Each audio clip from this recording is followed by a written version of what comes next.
Merci beaucoup. Merci, Monsieur le Président. Merci pour cette introduction très généreuse vis-à-vis de moi.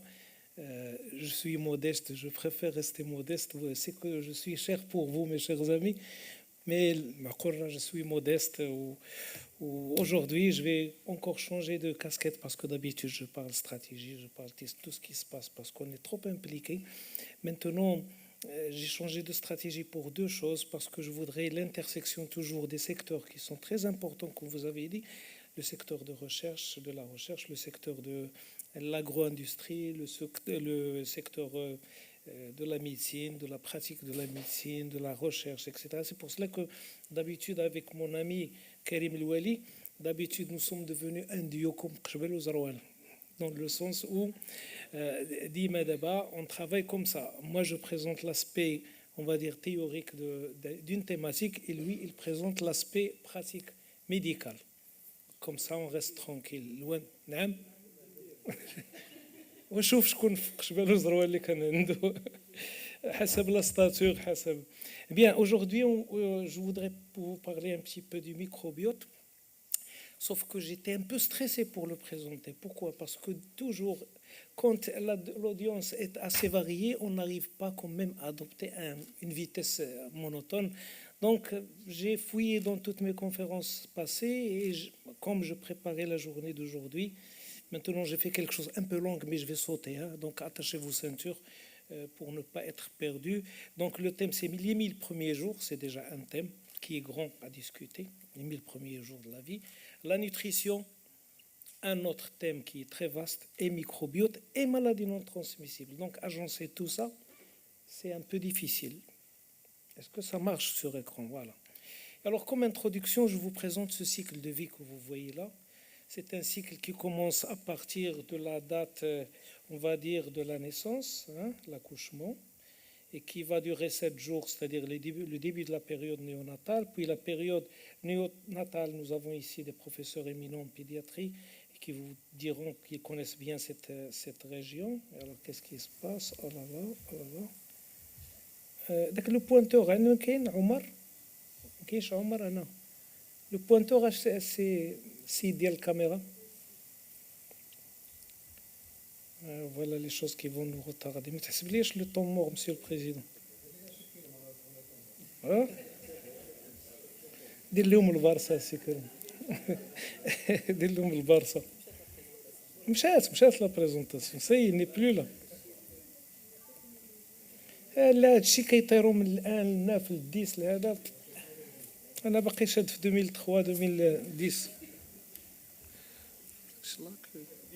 ما شفتيش ما عندكش ديك باش نشوف فين دابا شنو هو نطفيو نشعلو لا باش تطفيها ترجع مشكل فين تلقى هذا بقايا صافي بلاتي باش ما بقايا تري بيان هذيك البوينتر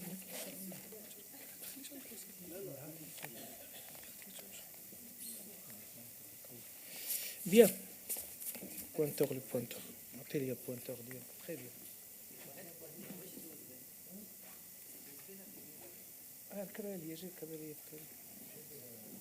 Voilà, très bien. Alors, comme je vous ai dit, dans ce cycle, vous pouvez le voir qu'il y a là. Merci. Et je comprends. Voilà, qu'il y a dès la naissance, donc il y a la période néonatale qui va s'étendre jusqu'à 28 jours. Je travaille avec les deux. Et puis c'est la petite enfance, puis l'âge préscolaire, scolaire, donc je vais accélérer, puis l'adolescence bien sûr et tout. Et finalement on arrive à la période de procréation, c'est-à-dire 15 à 49 ans. Et finalement c'est le vieillissement, il faut bien vieillir. Puis après c'est le décès, c'est normal. Alors le paquet doit être mis, d'après les organisations internationales, le paquet doit être mis dans cette période que vous voyez là. La préconception, la conception d'abord, puis toute la grossesse, puis la période néonatale, et puis jusqu'à 2 ans, normalement, d'après les organisations internationales qui s'occupent de ça, l'OMS, la FAO, etc. Donc, c'est une région qu'on appelle les 1000 premiers jours, mais on va voir, on va trouver une autre chose. Et puis autre chose de laquelle je vais vous parler, c'est le microbiote. Alors pourquoi je vous ai fait ça? C'est pour vous montrer un peu que nous sommes des bactéries. Et si vous voyez ce diagramme, c'est toute la vie des prokaryotes, qui a pris naissance il y a 4,5 ou 5,4 milliards d'années, je ne me rappelle plus. Et nous ne faisons qu'un petit epsilon, les humains, regardez. Donc, c'est des bactéries qui sont arrivées avec des météores et qui sont tombées sur Terre et que maintenant on est en train de chercher et de faire la correspondance entre ces bactéries et les bactéries dans lesquelles est-ce que nous vivons en eux, est-ce qu'ils vivent en nous? C'est la question qui se pose par les spécialistes.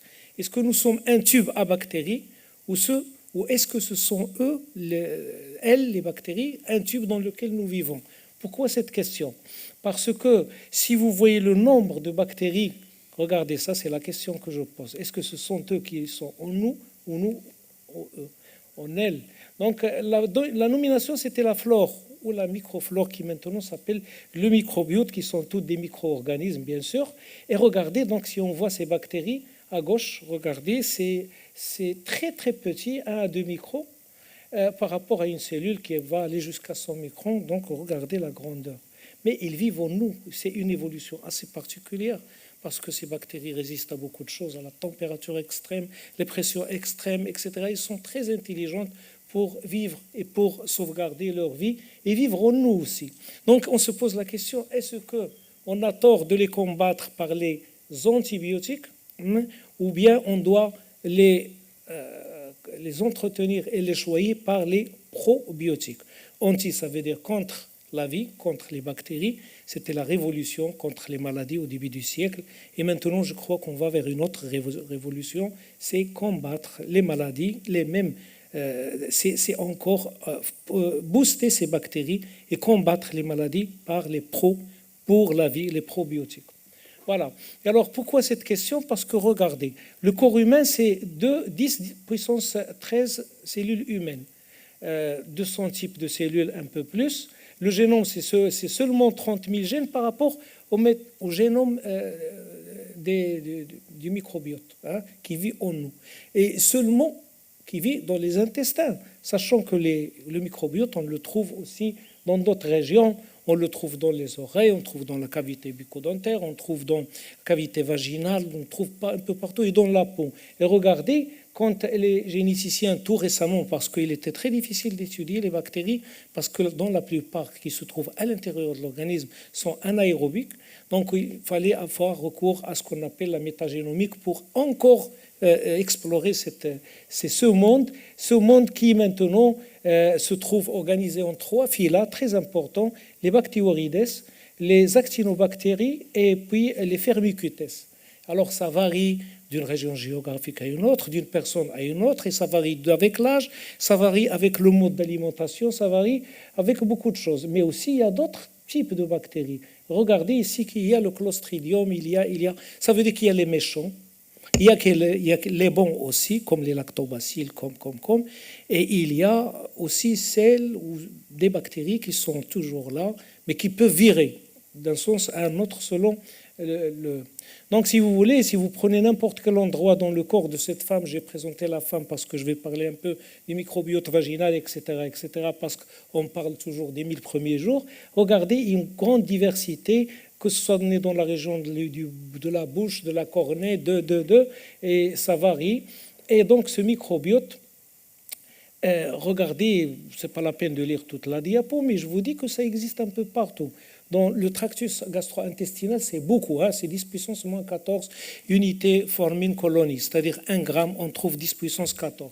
Et regardez, le tractus génital aussi de la femme, on trouve environ 50 espèces, alors que dans le tractus génital de l'homme, le gastro-intestinal, on trouve, il y a, je me rappelle, 8 ans, quand je parlais du microbiote, je parlais de 500 espèces. Maintenant, on parle de 1000. Et même plus, il y en a qui parlent de 2000, parce que la découverte, avec ces nouvelles techniques, avant, c'était, on va dire, des travaux de laboratoire, c'était des travaux de... Maintenant, c'est la métagénomique initialisée au départ par l'INRA de France. Alors, regardez, ça se trouve partout. Flore cutanée, flore respiratoire, digestive, génitale, mais aussi maintenant on la trouve dans le placental, les poumons, le lait maternel, la muqueuse, etc. Ceci dit, à mettre entre parenthèses et à souligner, c'est toujours le microbiote intestinal qui gouverne tout ça. Qui gouverne. Tu te rappelles, Karim, la question que j'ai posée à propos du microbiote vaginal, parce qu'il y avait un spécialiste américain qui est venu à Paris nous exposer ça. Alors je lui ai posé la question, est-ce qu'il y a une influence du microbiote intestinal sur le vaginal? Il était incapable de répondre à la question pour la simple raison qu'il était trop technique, lui. Donc il ne voyait pas un peu les choses sous différents angles. Le microbiote intestinal, c'est lui qui gouverne tout. En tous les cas, on va revenir à ça. Et là, je vous montre un peu le lien intime sur ce point de vue de microbiote entre l'homme, entre la femme et son enfant. Regardez, il y a beaucoup, et ça dépend de beaucoup de facteurs, beaucoup de choses, qui interviennent. Vous pouvez lire à tête reposée, on ne va pas lire la diapo tout entière. D'où les 1000 premiers jours, maintenant on commence à dire que ça garantit, elle garantit le bon pronostic vital, les 1000 premiers jours, donc il faut s'y mettre. Alors il y a même un consensus mondial, maintenant regardez, tout le monde en parle dans différentes revues, etc., qui ont fait que maintenant, vous savez, c'est comme toutes les choses, je me rappelle la sécurité alimentaire, c'était l'autosuffisance, c'était la sécurité, c'était maintenant les concepts changent avec le temps. Le concept va changer depuis le programmine ou bien programmation fœtale de Barker que vous connaissez. Maintenant, on arrive à DOHD, c'est-à-dire Developmental Origins of Health and Disease, c'est-à-dire en français, c'est écrit l'origine du développement de la santé et des maladies. C'est le concept actuel autour duquel il y a quand même un consensus et un manifeste qui a été signé par plusieurs pays et plusieurs organismes. Alors, c'est quoi les 1000 premiers jours? La conception, vous la voyez à gauche, quand les deux gamètes se rencontrent, plus la période de grossesse, et plus au-delà de la naissance, c'est-à-dire où l'on donne l'allaitement exclusif, puis la diversification alimentaire pour aller jusqu'à 2 ans. Mais maintenant, on commence à parler de 1090 jours, c'est-à-dire on rajoute, parce qu'on dit qu'il y a l'homme aussi. Ce n'est pas seulement la femme qui va donner l'ovule, mais il y a l'homme qui va donner le spermatozoïde. Et donc ce spermatozoïde doit être bien portant, fécondant, à pouvoir fécondant, ça veut dire mobile et tout ce que vous voulez, bien constitué. Donc 1090 jours. Et maintenant, je viens d'apprendre ces derniers temps dans certaines littératures qu'on parle des 2000 premiers jours, c'est-à-dire pour aller jusqu'à 5 ans. Et c'est vrai, ça a été dit ce matin. Le tout se constitue D'ailleurs, Kofi Annan l'avait dit, les graines d'un bon vieillissement sont semées, c'est-à-dire dans l'enfance. Et même si on parle formation de l'os, déjà jusqu'à 16 ans, on a le pic de masse osseuse. Donc le tout se forme les premières années de notre vie. Le reste, ça y est, on commence à chuter dans beaucoup de choses, 1% à partir de 16 ans de l'os, on va commencer à chuter dans beaucoup de choses, les cellules nerveuses, les cellules osseuses, ostéoblastes, etc. Bien, le manifeste donc des 1000 premiers jours qui a été donc signé entre plusieurs organismes, plusieurs pays, il est là, vous le voyez. Et donc, le tractus génital chez la femme, il connaît beaucoup de choses grâce à son microbiote. D'abord, comme vous le voyez, c'est un carrefour entre la région anale et la région vaginale. Et donc, il est alimenté par aussi le microbiote, c'est-à-dire digestif, qui va le commander, l'orienter, etc. Et il va aussi constituer un biofilm qui va faciliter l'accès des nutriments, il va permettre à ces cellules d'échapper aux cellules immunitaires, etc., à ces bactéries, bien sûr, d'échapper aux cellules, etc. Vous voyez les références en bas. Et puis aussi, il y a un effet avec les composantes oestrogéniques, une imprégnation par l'oestrogène qui va donc essayer de donner à la cavité vaginale son aspect un peu bien, contre les pertes malodorantes, etc., etc. Donc le microbiote, il est là, il était même défini par Doderlein en 1892, et maintenant on commence à revenir pour voir de quoi il est constitué. Et des études, comme vous le voyez en haut, des références, montrent la diversité de la constitution du microbiote vaginal, qui lutte contre les vaginoses, les vaginites, qui entretient la région, etc., etc. Mais à l'instar des autres microbiotes, surtout intestinales, quand il y a un déséquilibre, qu'est-ce qui se passe? À quoi est dû ce déséquilibre? Par exemple, prise d'antibiotiques, le cancer, fatigue physique, alimentation pauvre. Et quelles sont les conséquences? Et alors on parle à ce moment-là de ces conséquences que vous voyez là, entre autres vaginose, vaginita candida, etc., à l'instar des autres, bien sûr, déséquilibres du microbiote dans d'autres régions, qui sont responsables des caries, des constipations, des infections intestinales, ulcères, eczéma, douleurs et des problèmes même psychiques. Maintenant, la littérature le montre. Alors là, c'est une répétition.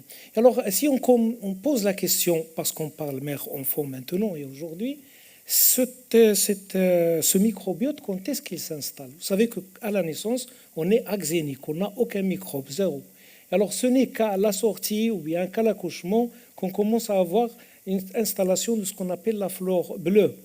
La flore bleue, c'est-à-dire tous les microbes qui vont donc s'installer en nous et qui vont évoluer une évolution assez rapide les quelques premiers jours et qui va s'installer jusqu'à l'âge de 2-6 ans, ça y est, avec une bonne biodiversité et qui va s'appeler un organe vrai parce qu'il pèse jusqu'à 2 kilos de notre corps et c'est lui qui va gouverner tout en nous.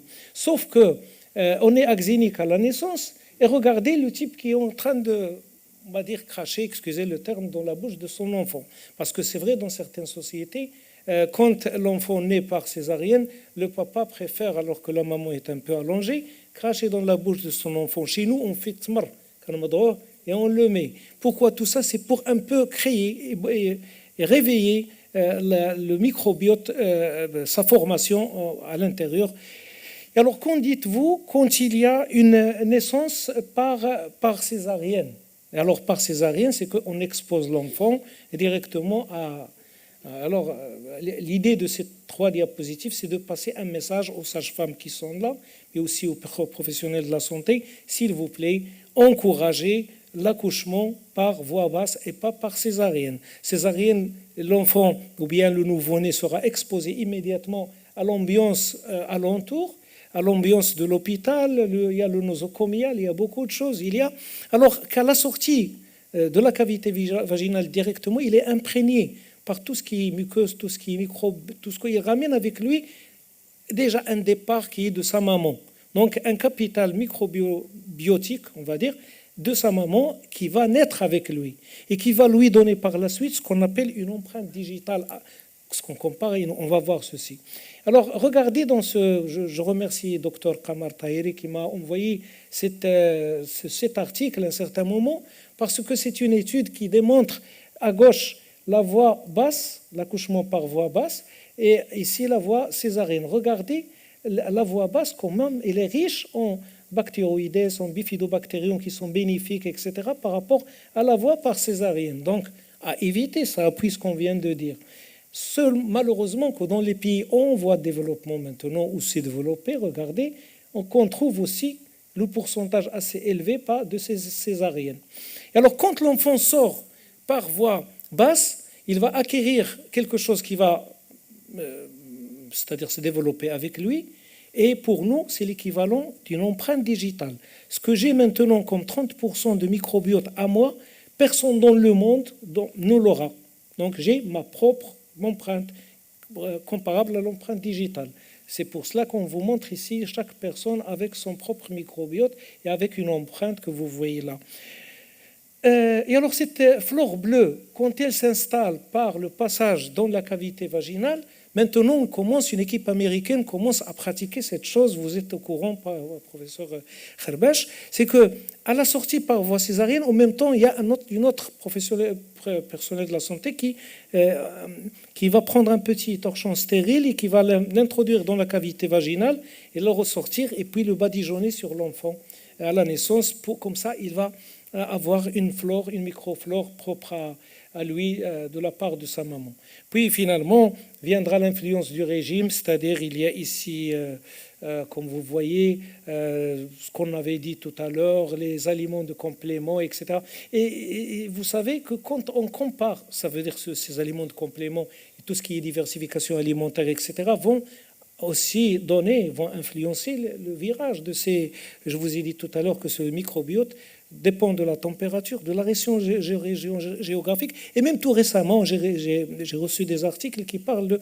Dans une même famille, il y a le phénomène d'enlissage. C'est-à-dire, s'il y a un chien qui traîne dans la famille, il va chaque fois jouer avec le papa, la maman, le petit enfant, etc. Il va guider leur microbiote vers une certaine... Ils auront presque la même chose. C'est mauvais, c'est sûr, c'est mauvais, mais il va lisser. C'est comme s'il va donner une homogénéité à tout le... C'est rien que cette présence de chien dans la maison. Alors, regardez, quand il y a l'allaitement maternel, c'est les bifidus, c'est des choses qui sont bonnes, etc. Depuis tout à l'heure, on parle du lait maternisé, etc. Il faut faire attention parce que ça ne donne pas... Et là, c'est la diapositive suivante qui va le montrer. Tout ce qui est vert, la flèche verte vers le haut, ça veut dire la procédure, elle est bénéfique pour la microflore. Et les flèches marron, ça veut dire que c'est mauvais quand elle est en bas. En haut, il faudrait donc encore... Alors regardez, chaque fois, quand il y a une mise par césarienne, elle est mauvaise. Par accouchement, elle est bonne. La microflore vaginale, elle est bonne par là, etc. Et on peut aller même jusqu'à comment on allait, soit au biberon, soit au sein. Et on va voir que c'est l'allaitement maternel qui l'emporte. Et parfois, quand c'est nécessaire, on peut avoir recours à des compléments qui contiennent les probiotiques. Alors, dans cette plaque, vous allez le voir, bien sûr, la maman, quand il y a son fœtus ou son futur bébé est dans sa cavité utérine, il y a le placenta entre les deux, donc il va tout lui transmettre, mais sinon par voie, on va dire, soit orale, soit par la voie l'autre, qui est la voie allaitement. Alors ceci dit, jusqu'à un certain âge de 3, 4, 5, jusqu'à 6 ans, ça y est, la microflore, ou bien le microbiote, on préfère, c'est le terme nouveau, qui est installé et qui va vivre et qui va continuer avec l'individu en question. Alors, pour les premiers jours, des études ont montré que beaucoup de choses, pour les 1000 premiers jours, regardez, les études ils sont en haut, il y en a qui... Et entre parenthèses, je vous dirais que toutes les études concernant le microbiote, c'est des études qui gagnent du terrain. Maintenant, on a jusqu'à... Hein? C'est combien de temps que je parle? 23 minutes. Ah, merci beaucoup. Alors, je vais courir, attendez, écoutez avec moi.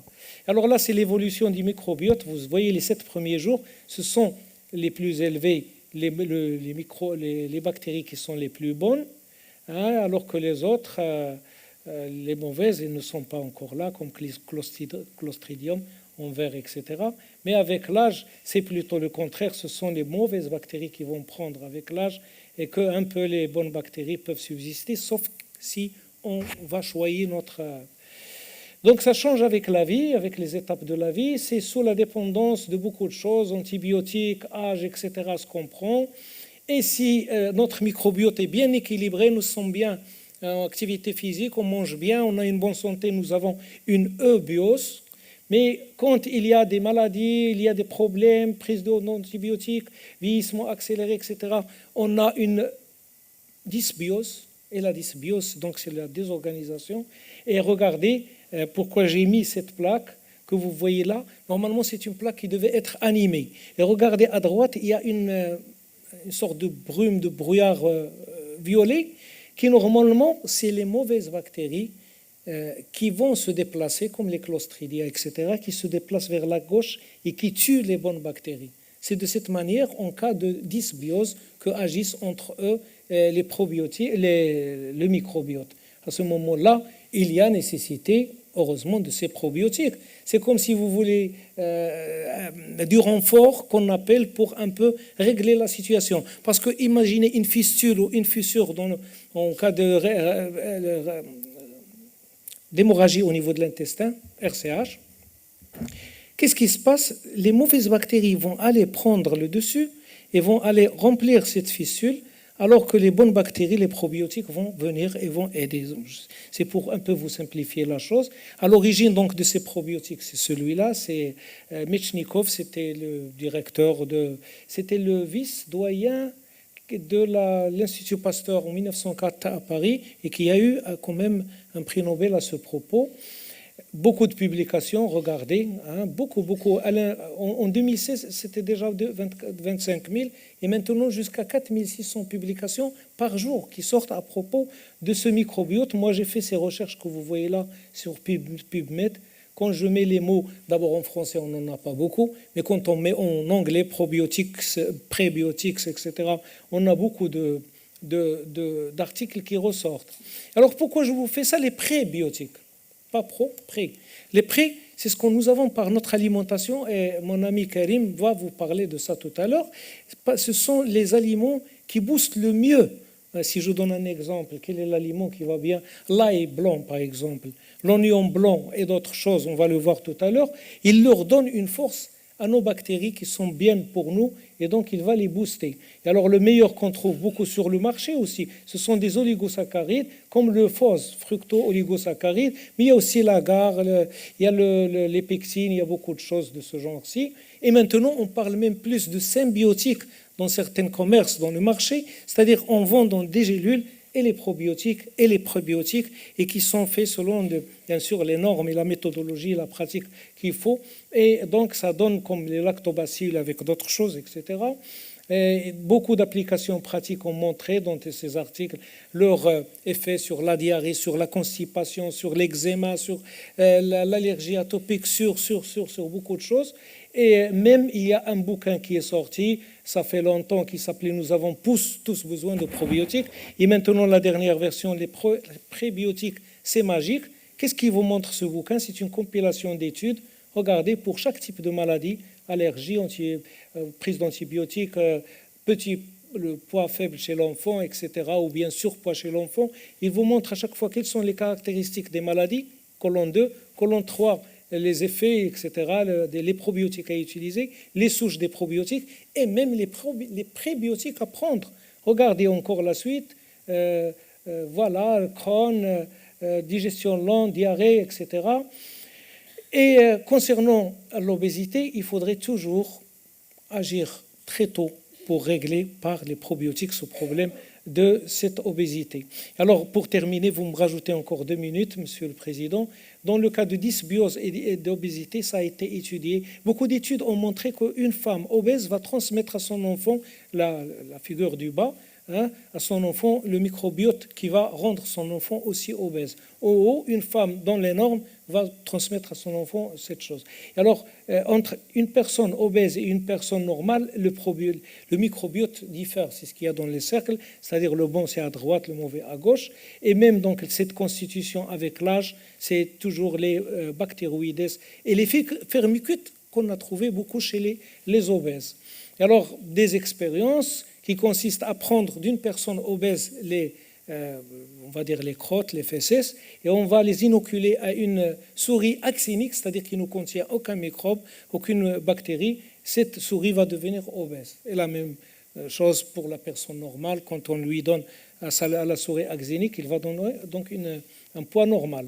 Et regardez entre les souris, une souris obèse normale, quand on donne son microbiote à une souris actinique, il va devenir obèse.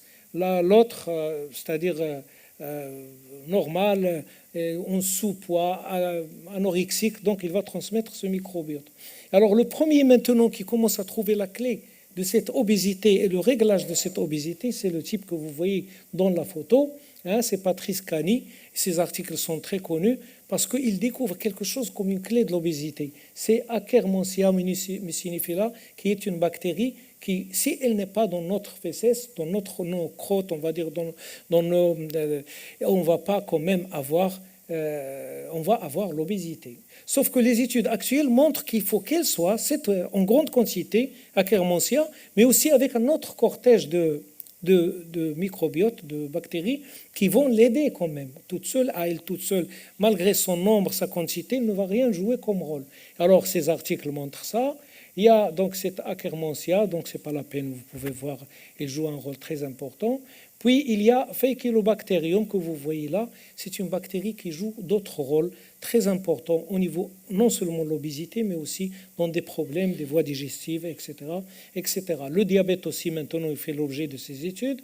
Et puis aussi les maladies cardiovasculaires, parce qu'il y a le TMA que vous voyez, triméthylamine, et puis oxyde de triméthylamine, quand on mange trop de viande, quand on mange trop de choses, on va dire,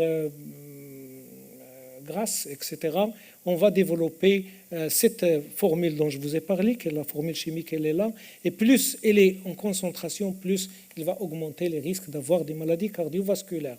Voilà, donc les 1000 premiers jours, c'est important, il faut avoir un bon probiotique. Il faut maintenant, on commence à s'ouvrir sur la voie de la transplantation fécale, 2 personnes, une obèse, l'autre non. Quand leurs fesses ou bien ils sont complémentaires, ça devient comme ça maintenant. Beaucoup d'études sont faites là-dessus et ça réussit en quelques semaines. Et regardez le pourcentage, jusqu'à 90% en bas de succès dans ces transplantations. Donc pour conclure, les clés, c'est Akkermansia et c'est Faecalibacterium comme bactérie. Et là, c'est une ancienne diapo. Et là, je donne quelques conseils. Par exemple, attention, c'est pas toujours... il faudrait faire attention aux gens qui prennent des immunosuppresseurs. Il faudrait faire attention, par exemple, dans le cas de pancréatite aiguë, c'était une étude faite dans Lancet. Et là, des conseils alimentaires, manger suffisamment de probiotiques, prébiotiques, les prébiotiques, fibres, polyphénols, éviter les pesticides, éviter la prise inutile d'antibiotiques, éviter les prises chroniques d'antibiotiques, mâcher lentement, tout ça c'est des conseils qui aident. Et alors voilà, peut-être mon ami Karim va reprendre ça, les polyphénols, l'asperge, curcuma, l'ail, l'oignon, c'est des prébiotiques. Les bananes aussi, une banane par jour, c'est très très très bon. Chicorée, l'artichaut aussi, les haricots verts, topinambour, les panais, les navets et surtout les oméga 3, les sardines, les poissons gras, etc. Et voilà, ce que vous faites et ce que vous mangez au cours des 1000 premiers jours font une différence pour le reste de votre vie. Et voilà, les 1000 premiers jours, c'est la fenêtre d'opportunité. Regardez, donc le paquet, c'est à mettre ici, parce que si vous le mettez ici, là je termine, c'est la dernière, vous regardez, mise au sein précoce, allaitement maternel exclusif, adéquation, etc. jusqu'à 2 ans, continuer l'alimentation jusqu'à 2 ans, les plats scolaires à surveiller, faire la supplémentation quand c'est nécessaire, conseiller alimentaire pour les adolescents, etc. Si on fait tout ça, c'est qu'on a mis le paquet dans les premiers jours, et aussi on va avoir dans ces premiers jours une bonne amélioration du poids à la naissance, amélioration de la croissance et du développement, moins d'infections, etc., etc. Et comme disait quelqu'un qu'on était dans ce congrès, un grand philosophe, il n'y a pas d'individu, il n'y a pas d'organisme, il n'y a que des interactions, surtout avec les bactéries. Nous devons retrouver une saleté propre. C'est vrai, parce qu'on ne fait qu'utiliser les javel, les savons, les trucs, etc. En théorie hygiéniste, mais au fait, il faut c'est-à-dire dans la diapo tout à l'heure des conseils, il fallait parler aussi, j'allais parler il faut quand même être en contact avec beaucoup de types d'alimentation. Il ne faut pas trop laver l'alimentation, il ne faudrait pas trop faire de choses. Donc il faudrait développer une saleté propre à nous qui va nous aider pour avoir un bon probiotique. Voilà, et merci pour votre attention.